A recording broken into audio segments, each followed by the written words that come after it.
Most of us think we know our parents. We know their stories, their habits, their quirks.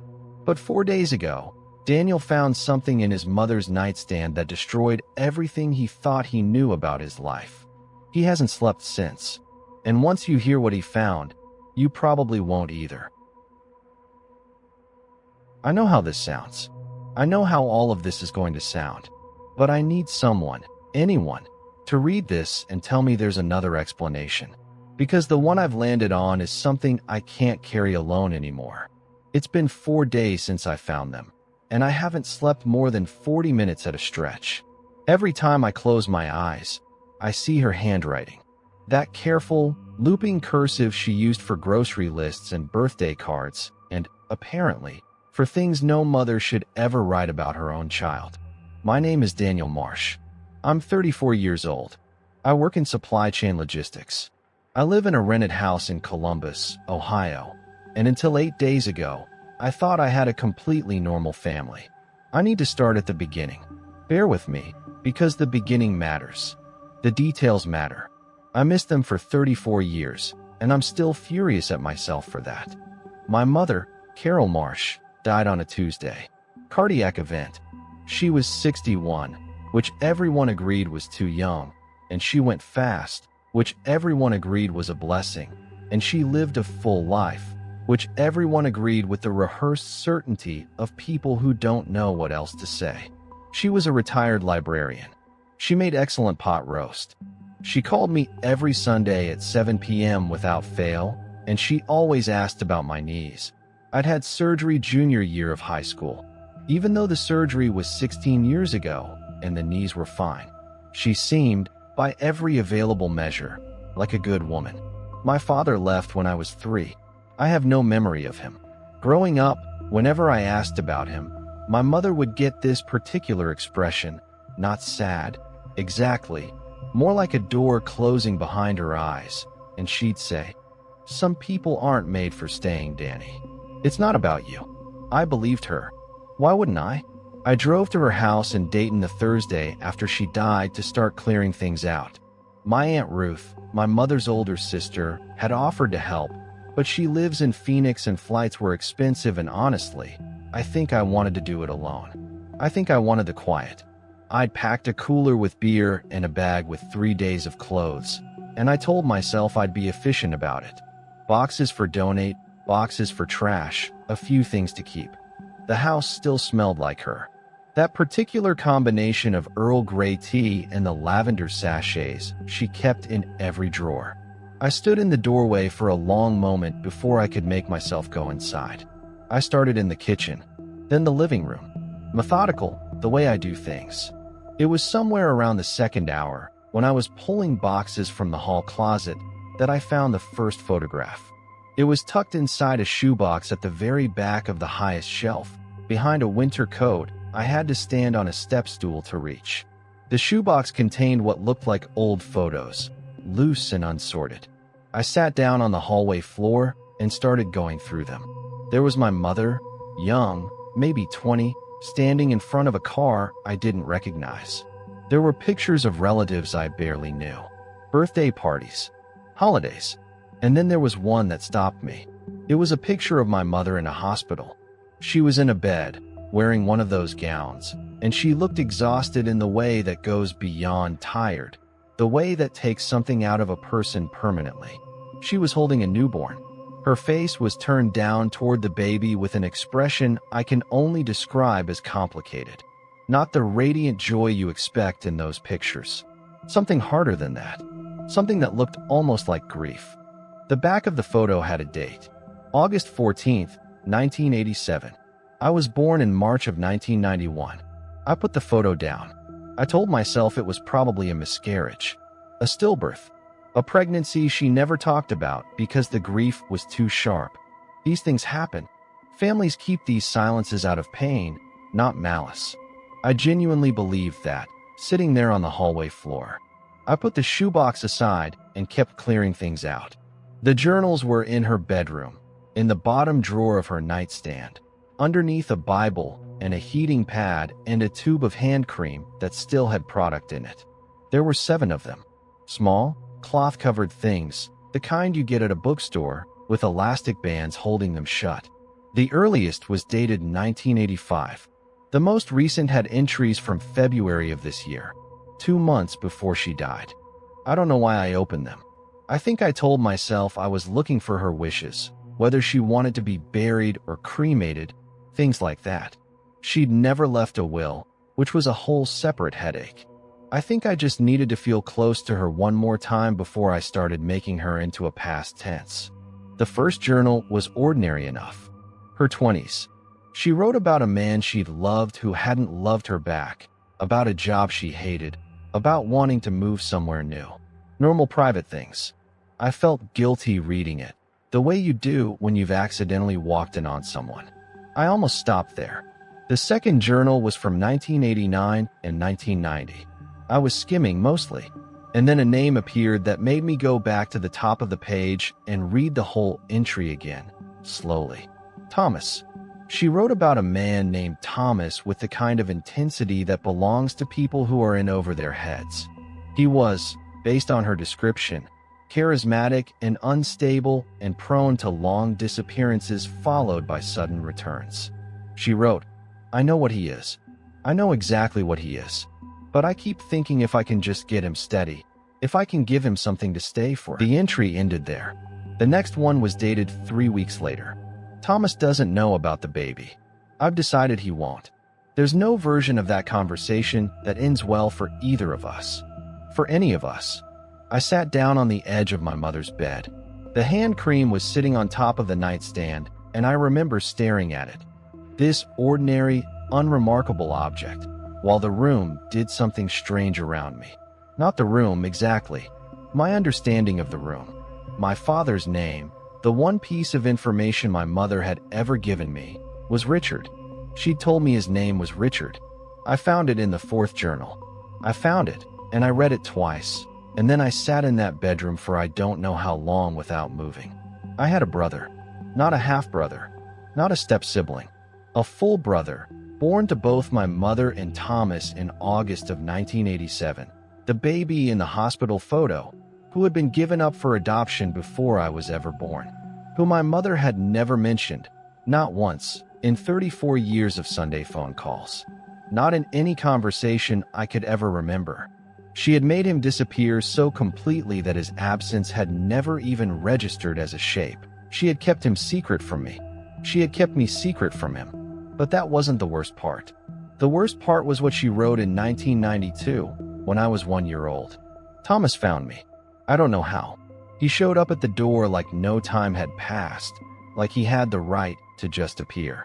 He'd heard I had another child. Someone must have told him. He wanted to see the baby. I wouldn't let him inside. We stood on the porch and he looked at me with that look he has, the one that means he's already decided something. And he said, "I know what I lost with the first one, Carol. I'm not letting it happen again." I told him to leave and not come back. He left, but the way he walked to his car, he didn't look like a man who was giving up. He looked like a man who was being patient. I have never in my life felt a cold like the one that moved through me reading that. Being patient. I kept reading. Over the next several entries, he came back twice more, and each time my mother turned him away, and each time she wrote about the particular quality of his leaving, the way it never felt like a retreat, always like a postponement. She changed the locks. She got an unlisted number.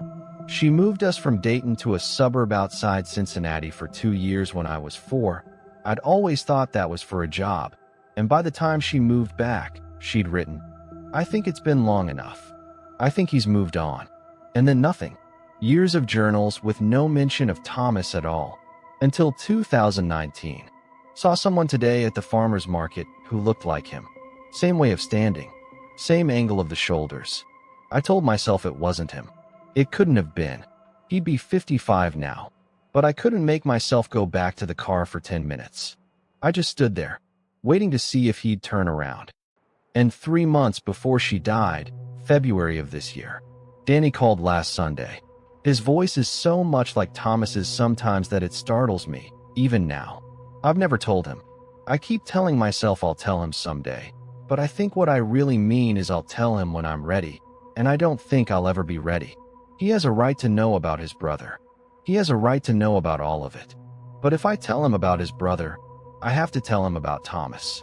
And if I tell him about Thomas, I have to tell him what I did. What I really did. And I don't know if he'd ever look at me the same way. That entry ended there. She died 6 weeks later. I sat in that room for a long time.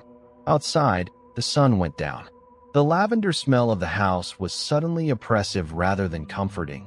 This scent that I had associated with warmth and safety and home, and it was everywhere, in every room, in the walls almost, and I couldn't get away from it. What I did, what I really did. I have gone back over every journal 3 times now looking for what she meant. I have not found it. Whatever she did, whatever she believed she had done, she took it with her. She wrote around it.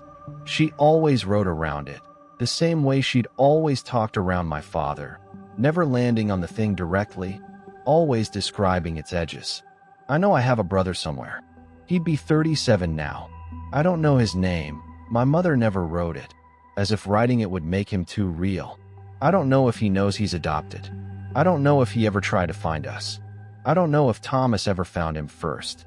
I'm writing this from my car, parked in my mother's driveway. I haven't been able to go back inside since I finished the last journal. It's almost 2 a.m. The house is dark except for the small light she always left on above the kitchen sink. I keep thinking about what she wrote. He looked like a man who was being patient. 34 years is a long time to be patient. My phone has 2 missed calls from a number I don't recognize. Ohio area code, but not a number in my contacts. Both calls came in while I was reading. I haven't called it back. I'm not sure I'm going to.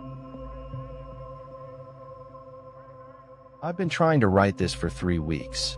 Every time I start, I get to a certain point and I stop. Not because I don't remember what happened, because I remember everything, and I'm still not sure I'm allowed to say it out loud. But someone needs to know.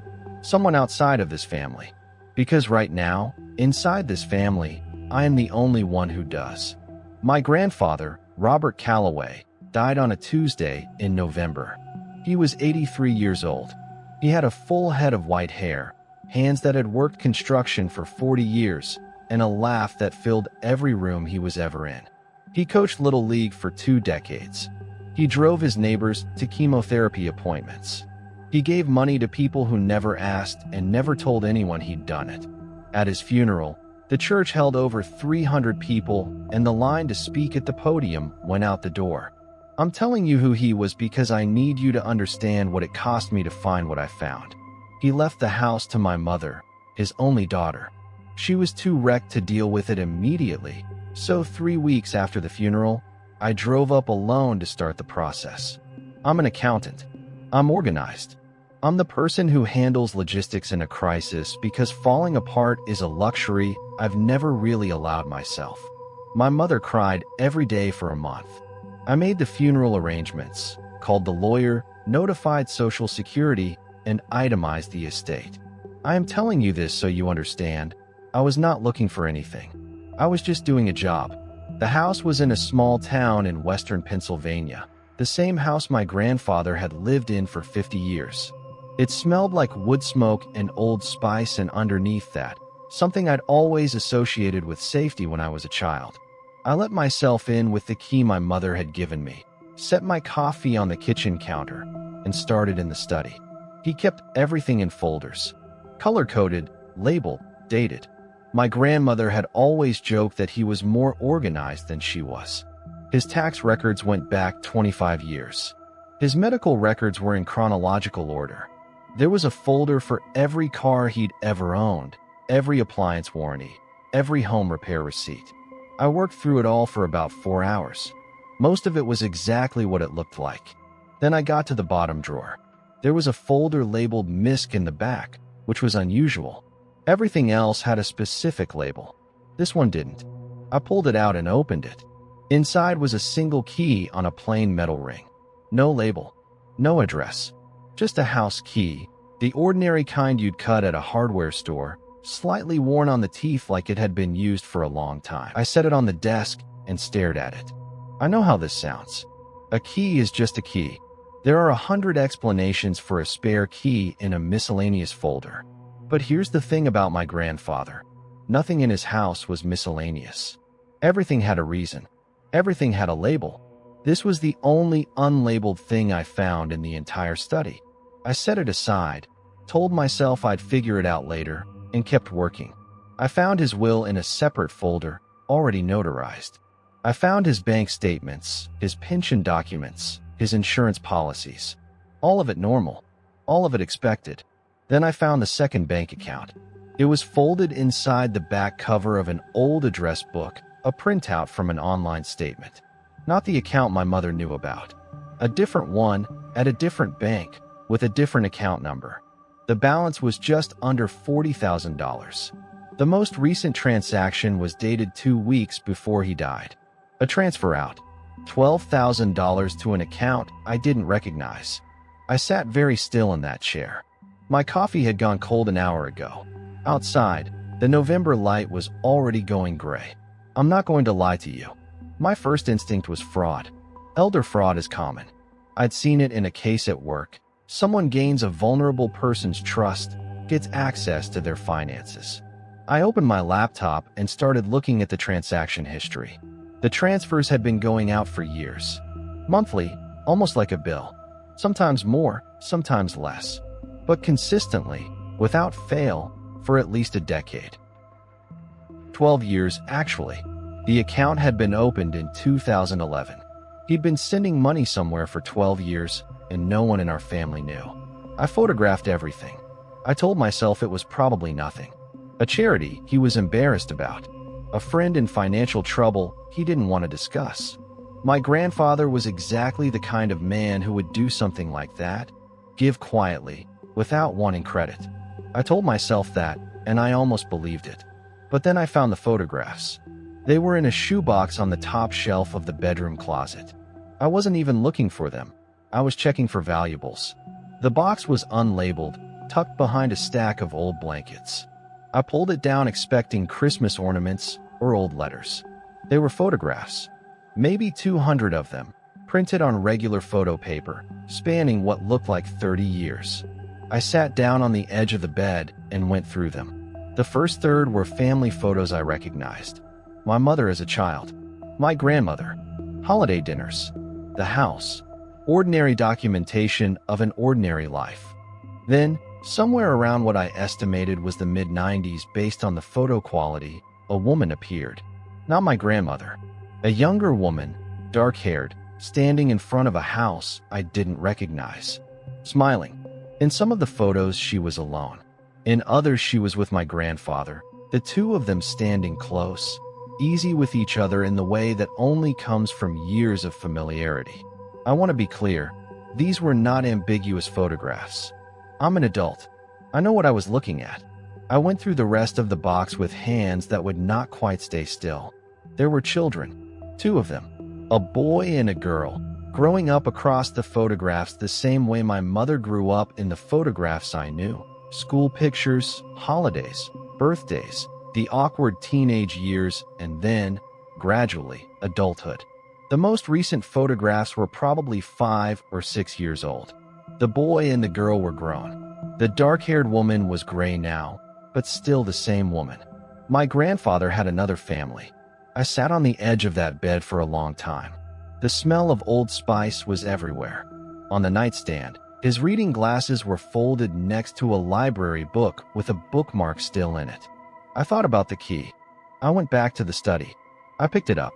I turned it over in my hand. A house key, used enough to be worn smooth in spots. I thought about where you'd keep a key to a second house if you'd had one for decades. You wouldn't put it on your regular keychain. You wouldn't label it. You'd put it somewhere safe, somewhere you could get to it, somewhere it wouldn't raise questions. You'd put it in a folder marked MISC in the back of the bottom drawer. I'm not going to tell you what I did next because I need to tell you what happened first. I need to tell you about the funeral. Specifically, I need to tell you about a woman who came to the funeral who I'd assumed, without ever really thinking about it, was a neighbor. An older woman, gray-haired, who sat in the back pew and cried quietly and left before the reception.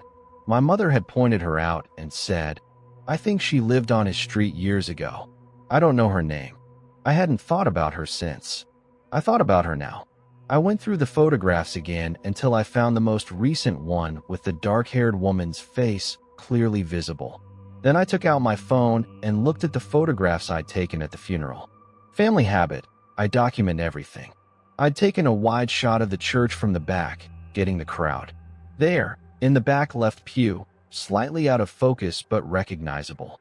The same woman. She had come to his funeral.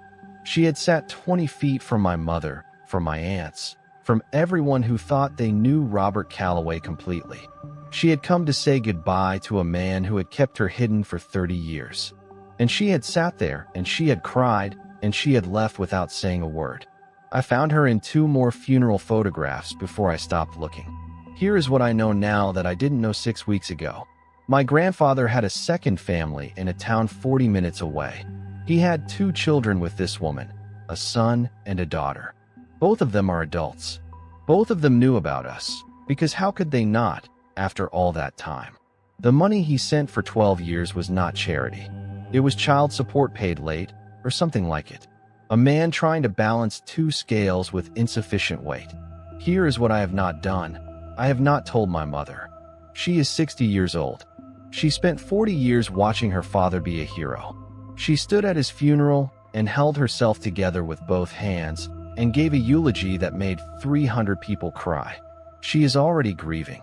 I don't know what this information does to a person who is already at the bottom of grief. I don't know if she deserves to know or deserves to be spared, or if those are even different things. Here is what happened yesterday that made me finally write this down. I was going through the last of the estate paperwork. Standard stuff, closing out accounts, notifying institutions. I was cross-referencing the beneficiary designations on his life insurance policy. The policy had 3 beneficiaries, my mother, and 2 others, listed by first name only, with a percentage split. The first name I didn't recognize. The second name I did. I've known her my entire life. She's been to our house for Christmas. She came to my college graduation. She and my mother text regularly. My mother considers her one of her oldest friends, a woman she met through a mutual connection 20 years ago. I have met my grandfather's secret daughter. I have sat at the same table with her. I have hugged her at funerals and laughed with her at birthdays and never once felt anything except comfortable. She knew the whole time. She has known, for 20 years, exactly who my mother was. She watched my grandfather love both of his families in the same room, and she said nothing. I don't know if that makes her a victim of his secret or a keeper of it. I don't know what she wants. I don't know what she's been waiting for.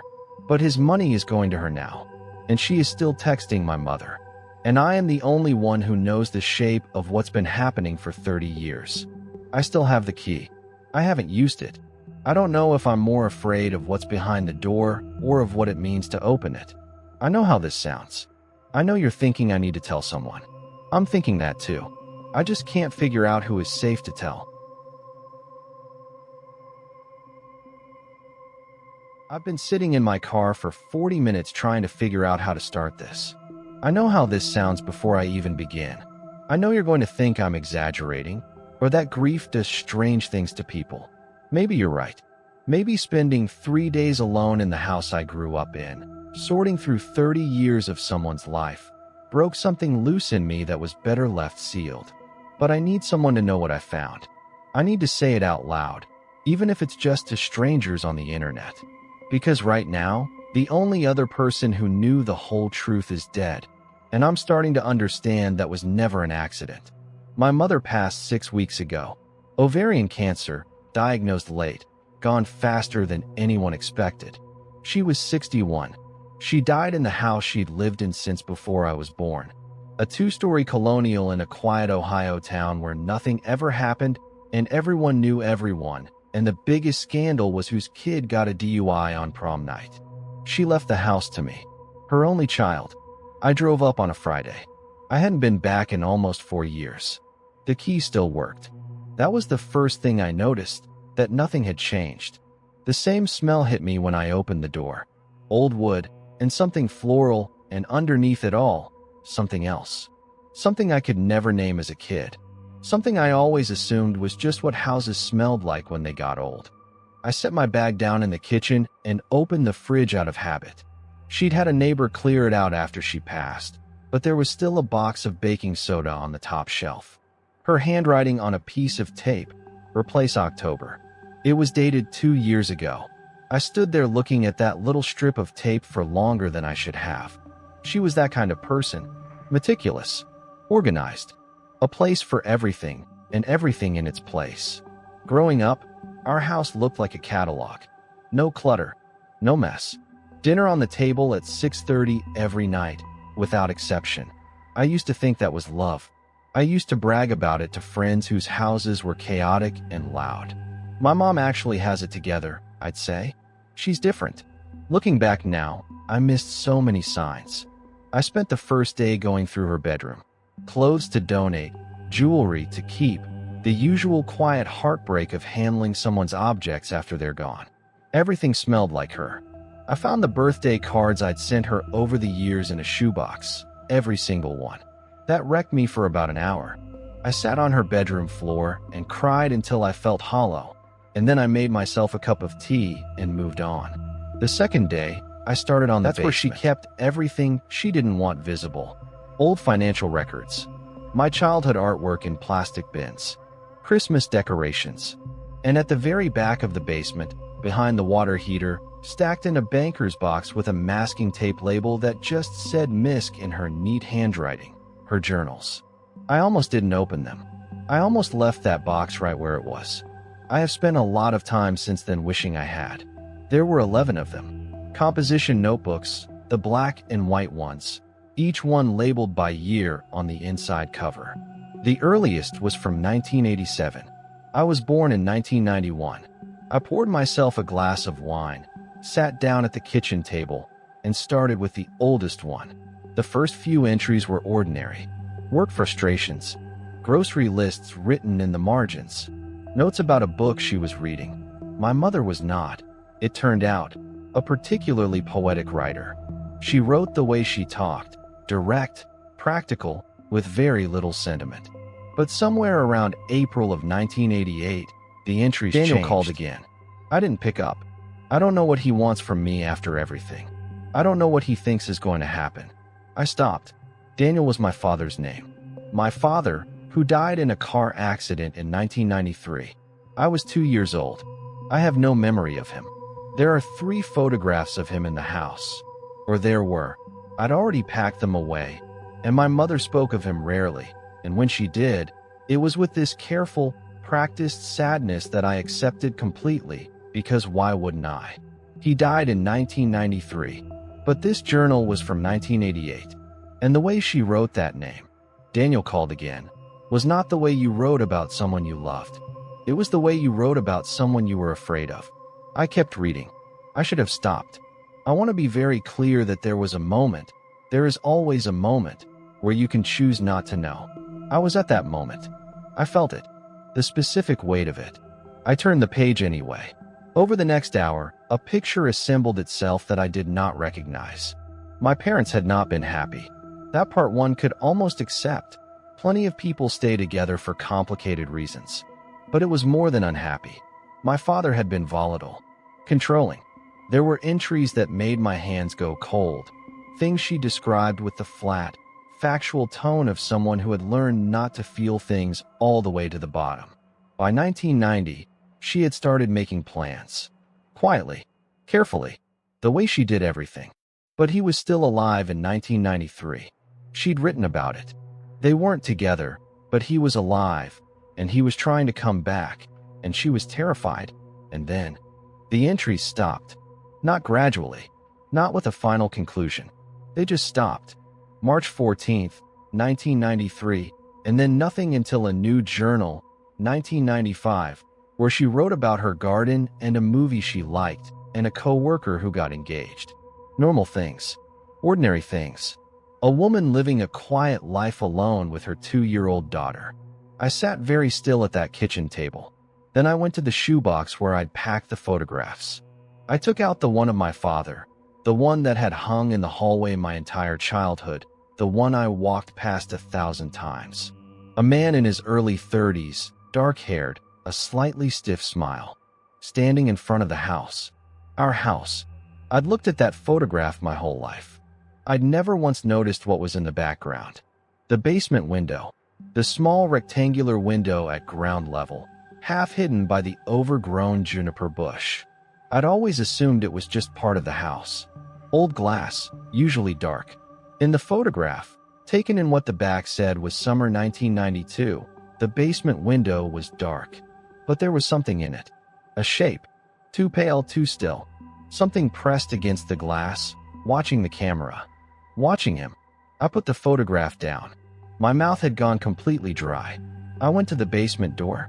Stood in front of it for what felt like a very long time. The smell I'd always noticed in this house. That underneath smell, the one I could never name, was stronger here. Not rot. Not mold. Something older than that. Something lived in. The basement was empty. I'd been down there all afternoon. I'd gone through every box, every shelf. But I hadn't checked the space behind the water heater. Not really. I'd pulled out the banker's box and come upstairs. I went back down. The wall behind the water heater was not a wall. It was a door, painted to match. Hinges on the inside. A small sliding bolt on the outside. The kind you'd use to keep something from getting out, and it was unlocked. Unlocked, or maybe just never locked again because there was no longer any reason to lock it. Beyond it was a room. Small, maybe 10 by 12. A cot frame with no mattress, rusted now. A bucket. A shelf with canned goods, years expired. And on the wall, in something dark and flaking, words. Not panicked words. Not desperate. Just names. My name. Written over and over, in different sizes, like someone practicing. Like someone who had only a photograph and a name and too much time. I still can't explain what happened in my body in that moment. It wasn't fear exactly. It was more like the floor dropping away. Everything I understood about my life rearranging itself into a new shape. My father didn't die in 1993. My mother was not a widow. And whatever happened in the spring of 1993, whatever ending she wrote for that chapter that she couldn't bring herself to put on paper, she had lived with it for 30 years. Organized. Practical. Dinner on the table at 6:30. A place for everything. I drove to a motel that night. I told myself I'd call someone in the morning. The police, maybe. Or a lawyer. Someone with authority and distance who could look at what I'd found without shaking. I didn't sleep. What I keep coming back to, what I cannot stop thinking about, lying here in this cheap bed with the heater clicking in the corner, is the last journal entry. March 14th, 1993. I read it 3 times in the car before I checked in. It was 4 words. It's finally taken care of. She never explained what she meant. She never had to. She'd spent 30 years sleeping 10 feet above that room, cooking in that kitchen, raising me in those hallways. I'd grown up in that house, done my homework at that table, called her every Sunday without fail. I know how this sounds. I know what you're thinking. Because here's the thing I've been circling around since midnight. The thing I can't say out loud without my voice doing something strange. I am my father's daughter. I look exactly like him. I always have. People said so my whole childhood, and my mother never reacted, never flinched, just smiled and agreed. She has her father's eyes. His nose. His build. I used to think she said it with love. She said it the same way she wrote his name in that journal. The same way you talk about something you survived. I've never told anyone this until now. I don't know what I'm going to do with what I found. I don't know what the right thing is. She's dead. He's been dead for 30 years if the math is right. There is no trial to attend. No villain left standing. Except I can't stop looking at my hands. His hands. And I can't stop wondering what she saw every single day when she looked at me. I know how this sounds. I know the moment I say my dead mother had a secret room in her house, you're going to think I'm dramatizing or grieving wrong, or looking for meaning in a loss that had none. I thought the same thing at first. I told myself there was a rational explanation for all of it. I don't tell myself that anymore. My mother died on a Tuesday in October. Stroke. Fast, they said, which I was supposed to find comforting, and I tried to. She was 63, healthy by every measure that matters. And then she was gone before I could drive the 4 hours to say goodbye. I got the call at 6:47 in the morning. I remember because I'd been watching the clock, unable to sleep, a half-eaten bowl of cereal going soggy on my coffee table, and some home renovation show flickering on mute in the background. Her name was Carol. She taught 3rd grade for 26 years. She made lemon pound cake every Sunday. She kept her reading glasses on a beaded chain around her neck, and she always kept the door to the basement locked. I'm getting ahead of myself. The house was mine, according to the will. No siblings to split it with. Just me, her only child, and a property lawyer named Dennis who smelled like spearmint and kept calling me Han in a way that felt almost kind. I drove out the weekend after the funeral. November by then. The sky, that particular shade of gray that feels less like weather and more like a mood the world has decided to be in permanently. The house looked smaller than I remembered. It always does, going back. I told myself I'd spend the weekend sorting through the obvious things, clothes to donate, paperwork to organize, the usual sad archaeology of someone's life after they've left it. I made a cup of tea using the same kettle she'd had since I was 12. The kitchen smelled like her. That powdery, warm smell that I can't describe except to say it was hers, and standing in it felt like pressing on a bruise. The first thing I noticed was small, barely worth mentioning. On the refrigerator, she had a photo of the two of us from maybe 8 years ago, a beach trip, both of us squinting into the sun, her arm around me. I'd seen it 100 times, but standing there in the quiet of the empty kitchen, something about it felt wrong in a way I couldn't name. I stood looking at it for almost a full minute before I put the feeling away and went back to sorting. I found her reading glasses on the kitchen counter, still on the beaded chain, which meant she'd taken them off, set them down deliberately, before whatever happened. I don't know why that detail hit me so hard. It just did. She took her glasses off, like she was done reading, like she knew. Stop it, I told myself. You're doing the grief thing where everything becomes a sign. I worked through most of Saturday without incident. I was halfway through her bedroom closet when I found the box. It wasn't hidden, exactly. It was on the top shelf, behind a stack of old sweaters, the kind of placement that says I didn't want this front and center without saying I didn't want this found. A shoebox, taped shut, with my name written on top in her handwriting. For Rachel. When I'm gone. My hands were completely steady as I opened it. I remember noticing that. How calm I felt. The calm lasted about 45 seconds. Inside, a key. An old one, long and tarnished. The kind that looks like it belongs to a door that's been locked for a very long time. Beneath the key, a single folded piece of paper with 4 words written on it. I'm sorry. Check downstairs. I stood in her closet for a long time. The basement door, as I said, had always been locked. Growing up, I'd asked about it maybe twice. She told me it was storage. Damp down there. She said, bad for a kid's lungs, and nothing interesting anyway. I accepted this the way children accept most things, completely and without question. I put the key in my pocket. I made myself finish the closet. I ate the rest of a rotisserie chicken I'd picked up on the drive-in, standing over the sink in the dark because I'd forgotten to turn the kitchen light on, and by the time I noticed, I didn't want to move. I watched 3 episodes of something on my laptop. I brushed my teeth. At 11:14, I went downstairs. The key fit. Of course it fit. The smell hit me first. Not rot, not damp, but something dry and papery and old, like the inside of a library that no one visits anymore. I found the pull string for the light. Single bare bulb, the kind that swings slightly when it comes on, throwing shadows that shift and resettle like something moving just out of frame. It wasn't storage. It was a room. A real room. Not finished, concrete floors and exposed walls, but arranged. A wooden table. A folding chair. A metal filing cabinet, gray, unlocked. And on the table, a stack of manila folders maybe 4 inches thick. all of them labeled in that same careful handwriting. The top folder said, "Rachel, everything." I know I should have stopped, left, called someone, a friend, the lawyer, anyone. Instead, I sat down in the folding chair, in the swinging light, in the house that smelled like my dead mother, and I opened the folder. The first thing inside was a photograph. A family.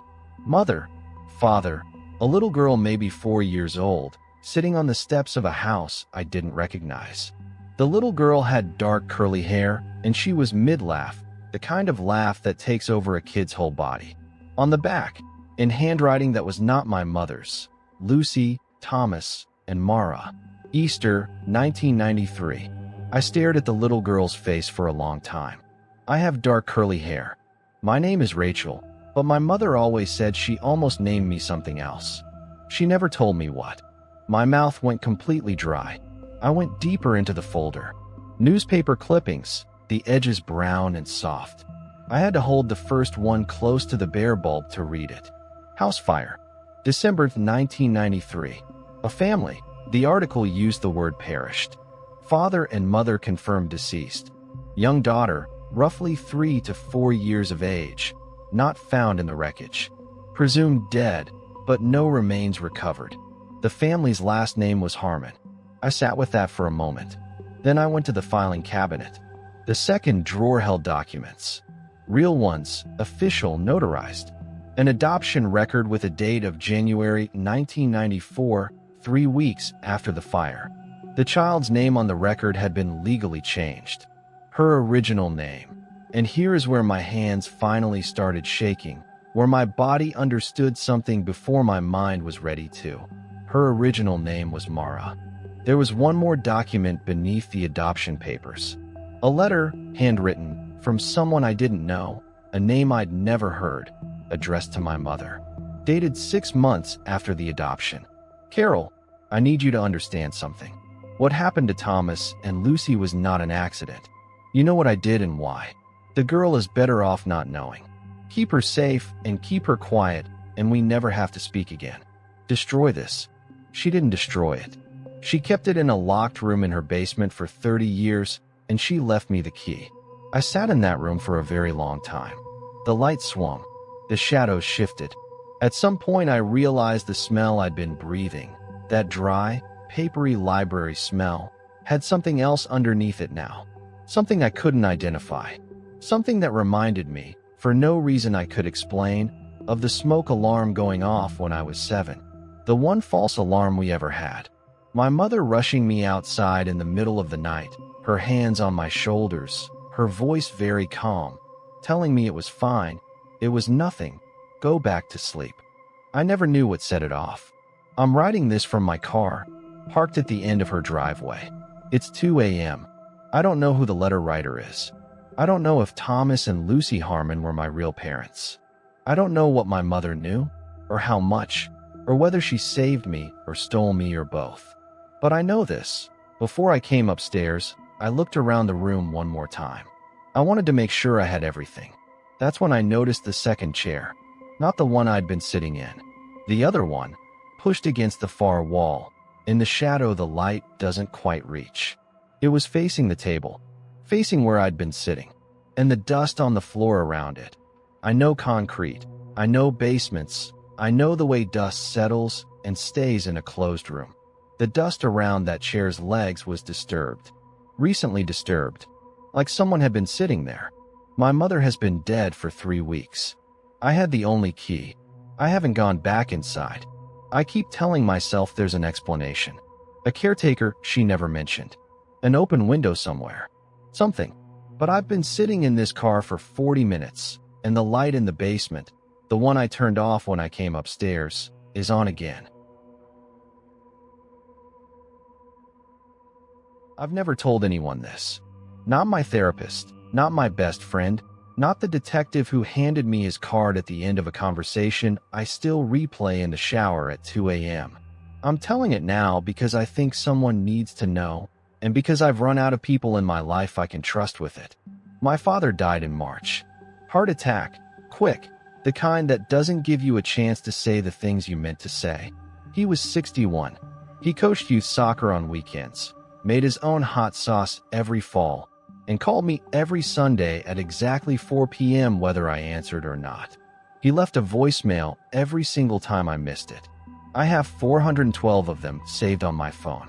I know the number because I counted them the week after he died, sitting on my bathroom floor, playing them one after another until my phone battery died and took his voice with it. I thought I knew my father. I want you to understand that before I tell you the rest. I want you to know that I was 31 years old and I thought I knew my father the way you know your own hands. So completely, so automatically, that knowing stopped feeling like something you chose and became something you just were. The phone was in the nightstand. His, I mean, not the one we all knew about. The cracked screen Samsung he'd had for 3 years that he refused to replace because it still works fine. Jess, I don't understand why everyone needs to upgrade every 5 minutes. That phone was on the charger by his bed where it always was. The phone in the nightstand was different. Smaller, older, a prepaid model that still had a physical keyboard, the kind people bought in 2012 when they wanted something that did less. I found it on the second day of sorting through his room. My mother was downstairs with my aunt, accepting the endless casseroles that arrive in the wake of death like a second, edible funeral. I was doing the bedroom because I'd offered and because I needed something to do with my hands, and my grief hadn't hit me as feelings yet. It had hit me as motion, as task completion, as the pathological need to organize. The phone had a pin. For digits. I tried his birthday. Wrong. I tried mine. Wrong. I tried my parents' anniversary. It opened. I know how that sounds. I know what you're already thinking. I thought the same thing. An affair, a secret, the usual devastating human story. I sat down on the edge of his bed, and I prepared myself for that. For texts to some woman. For a double life measured in hotel check-ins and deleted photos. I prepared for the version of this where my father was simply a cheater, which would be awful and survivable and, critically, comprehensible. What I found was not comprehensible. There was only one contact saved in the phone. No name, just a number with a 614 area code, Columbus, Ohio. We're from Portland. We have no family in Ohio that I've ever been told about. The text thread went back 11 years. 11 years of messages, 2 or 3 a month, sometimes more, a quiet parallel conversation running alongside the life I knew like a river hidden underground. The most recent message was from 6 days before he died. He'd sent it. I think it's almost time. I'm sorry I waited so long. She deserves to know. I stopped breathing for a moment. The room was very quiet. Downstairs I could hear my mother laughing at something my aunt said, and the sound of it felt completely surreal. Laughter existing in the same house as this phone, this message, this unopened door I just put my hand on. I scrolled up. I need to tell you what I found slowly, the way I found it. Because if I give it to you all at once you won't feel it the right way. You'll process it as information instead of as the specific unraveling it was. The first thing I noticed was that the other person, whoever had this 614 number, wrote the way I write. Same cadence. Same tendency to use dashes instead of commas. Same habit of ending serious messages with a period and lighthearted ones with no punctuation at all. I noticed this the way you notice something in your peripheral vision. Not directly, not consciously, just a low hum of wrongness you can't locate yet. The second thing I noticed was a message from 3 years ago. A question the other person had asked my father. Does she know yet? And his answer, no, she's not ready. I don't know if I am either. She, me, I was the she. I could feel it in my stomach before I understood it in my head. I kept scrolling up. The thread got older. The other person's messages got younger somehow. I don't know how to explain that. More uncertain. More searching. There was a stretch from maybe 7 years ago where they asked my father questions about me. Not creepy questions. Specific ones. What does she want to do with her life? Is she happy? Does she still draw? You said she used to draw. I did used to draw. I stopped when I was 22, and I've never told anyone why. It just stopped feeling like something that belonged to me. I put down the phone and sat there in the silence and the grief smell of my father's room, and I felt the hair on my arms rise in a slow, deliberate wave. I went to the photos. There were only 4. My father wasn't a photo person. I have maybe 12 pictures of him on my phone across my entire adult life, which I used to tease him about. But he'd kept 4 photos on this phone, which means he'd chosen them, which means each one mattered.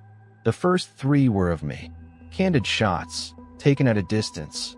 One at a street fair I vaguely remembered attending maybe 5 years ago. One outside the coffee shop near my old apartment. One at what I recognized as my college graduation, though I couldn't remember seeing him take it. They were not threatening photos. They were the photos of a father who watched his daughter from a distance, for reasons I didn't yet understand, and kept the evidence in a hidden phone. I can explain those. The 4th photo I could not explain. It was a young woman, maybe my age, standing outside a house I didn't recognize. She had dark hair. She was looking slightly away from the camera, a half-profile, caught mid-movement the way candid photos are. She was wearing a red jacket. She had her arms crossed in that particular way you cross them when it's cold and you're not dressed properly for it. And something about that specific gesture, that cold, slightly irritated, arms crossed posture, made the room tilt. I do that. I do exactly that. My friends make fun of me for it. Jess never dresses for the weather and then complains about the weather. It's her whole personality. The woman in the photo was not me. I would swear that in any room, in any court, on anything you asked me to swear on. I know my own face, but the resemblance was not the kind you explain as coincidence. The resemblance was the kind that lives in the architecture, the specific proportions, the way the jaw sits, the shape of the hairline. The kind of resemblance that only comes from one place. I texted the 614 number from my own phone. I know that was probably not the right decision. But my father was dead and I was alone in his room, and this woman existed somewhere in Columbus, Ohio, and she had been talking to him for 11 years, and she had my face. I typed, "This is Jess. I found my father's phone. I think we need to talk." 3 minutes of silence. I watched the screen. Then, I've been waiting for this. I was starting to think it would never happen. Then, I know this is going to be a lot, but I found something recently that you need to see. Something he didn't know I had. Then, before I could respond, she sent a photograph. It was a document. Old, the edges soft. The paper, that particular yellow-white of things that have lived in drawers for decades. At first I couldn't parse what I was looking at. Then my eyes found the header. Birth certificate. I found the date, same year as mine, different month, 3 months earlier.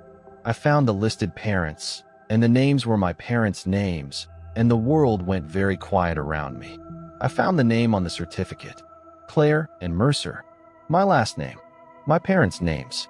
A daughter they had 3 months before they had me. I went downstairs. My mother was standing at the counter pouring coffee, my aunt gone, the kitchen full of the smell of other people's casseroles. She looked up when I walked in, and something in my face must have told her, because the coffee pot stopped mid-pour, and she went very still. I held up the phone. I showed her the photo of Claire and Mercer's birth certificate. My mother set down the coffee pot. She looked at the image for a long time. When she finally looked up at me, her eyes were completely dry, and the lack of surprise in them, the settled quiet of someone who has carried something for years and years and finally feels it leave their hands. That was the worst part. "Your father promised he'd tell you," she said. "He promised me he'd do it before." She stopped. "Before what?" "Before she found you herself." I looked down at my phone, at the conversation with the 614 number, at the woman who had my face and had been waiting, her word, waiting for this moment. I looked up at my mother. Where does she think I am right now? My mother's expression shifted. Something moved through it that I'd never seen on her face before. Something that looked, I realized slowly, almost like fear. "What do you mean?" I texted her from my phone. I said, "My real phone. She knows my number now. She knows." The front door opened. We both turned. Standing in the doorway, still wearing a red jacket, arms crossed in the cold, was a woman with my face. She looked at me. I looked at her. And in the space between us was 31 years of a secret my father took to his grave, a mother who knew and stayed quiet, and a sister who had apparently been waiting long enough. She looked at my mother. "You were right," she said quietly. "She did find the phone." My mother nodded once. A small, slow nod. And that's when I understood. Not all of it. Not the why or the how or the full scope of what had been built around me without my knowledge. But enough. They both knew I'd find it. The phone wasn't hidden. The pin was my parents' anniversary. The photos, the texts, all of it arranged for exactly this moment. My father left me a breadcrumb trail, and I followed it to the last door, and they were both already standing on the other side.